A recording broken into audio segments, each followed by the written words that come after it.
Hi, my name is Jeremiah, and welcome to Jeremiah Talks, the show where me being blessed with the curse of talking too much is turned into a positive, productive conversation forum for me and other fans, especially of my favorite properties.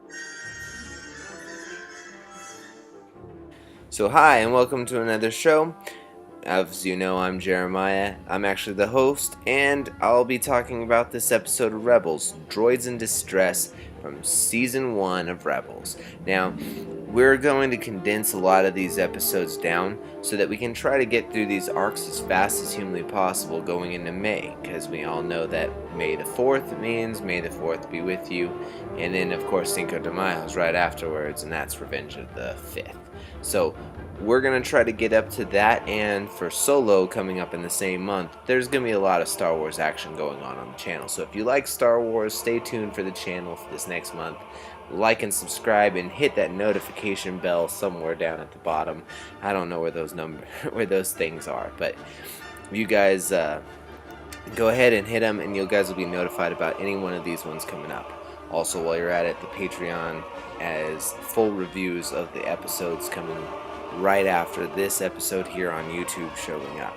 So, going ahead and recapping Droids in Distress, we all know that they're running out of money at this point, and so they have to pull another job to give Vizago his prize to make money.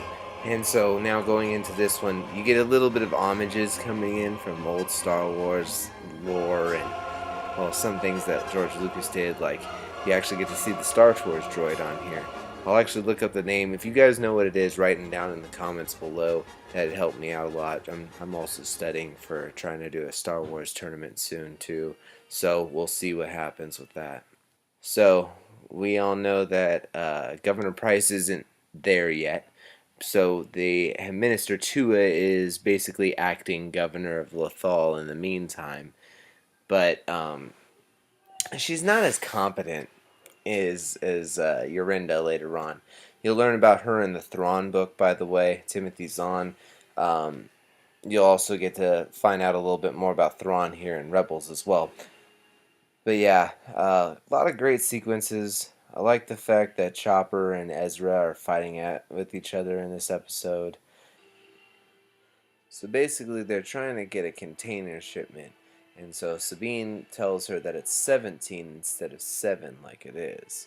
So they're going to go in there and get the items in question, basically.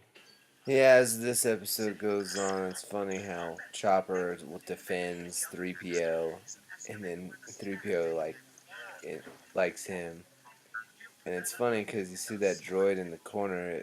I think that almost looks like the Imperial probe from a later episode. We'll get to that one when we get there, but we're gonna finish out this arc first.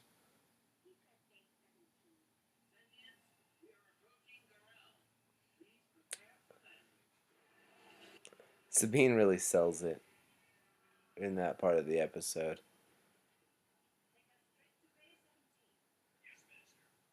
And now Minister 2 is leading him in the wrong direction. And Ezra is doing his thing again, climbing through vents.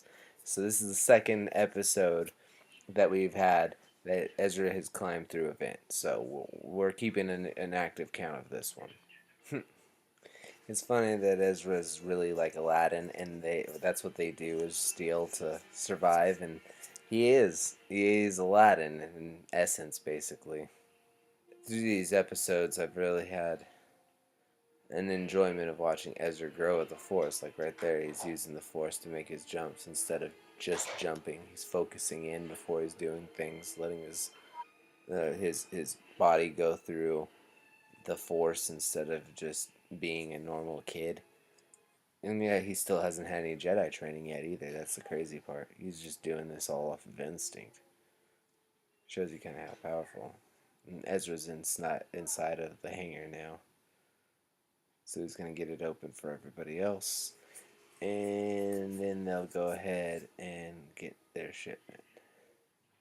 Now, a T7 ion disruptor is actually something that it disintegrates things.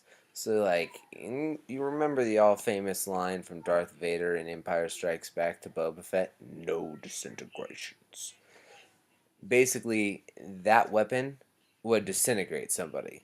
So it does bring into canon disintegrations is a real thing. And the Empire used it on an entire people in genocide form. And the people that they used it on were Zeb's people. Explain why he looked a little freaked out when he saw him.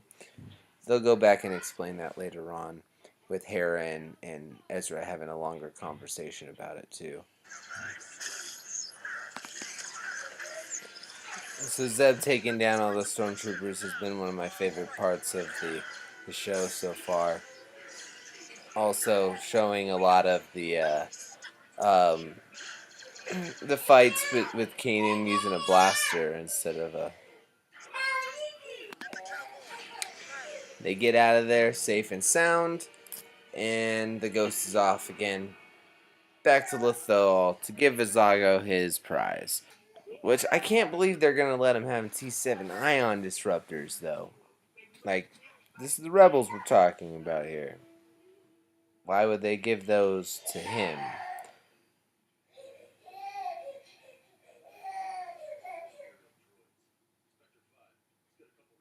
It's funny that they think that they're Imperial droids. They're on a secret mission themselves. R2 even mentions it on the actual ship back before to 3PO, and he's just oblivious, like always. Anthony Daniels, you're a great actor, but your character is always oblivious. And he's a robot. You would think he'd be smarter.